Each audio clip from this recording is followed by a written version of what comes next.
Hello everyone, welcome to Bing Lectures Learn SQL from Real Job. In this section, we focus on SQL order of execution.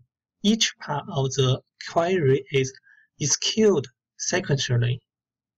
With our Clarity database, we have a query to generate useful information like this. I was just confused with the execution sequence of an SQL query. Which one gets executed first? What is the sequence? Firstly, we need data source. We need from clause.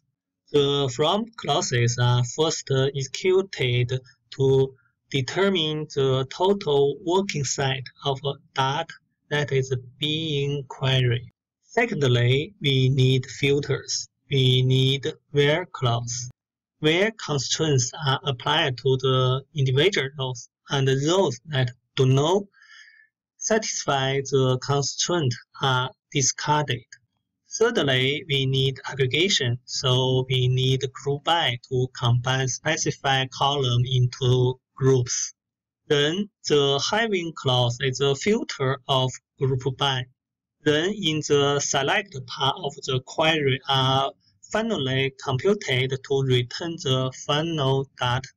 After that, we need sorting. The out by clauses are sorted by the specified data in either ascending or descending order. Finally, the rows that fall outside the range specified by the limit are discarded, leaving the final set of rows to be returned from the query. Today, we learn something at the back end of SQL. So let's learn SQL from real jobs. See you next time.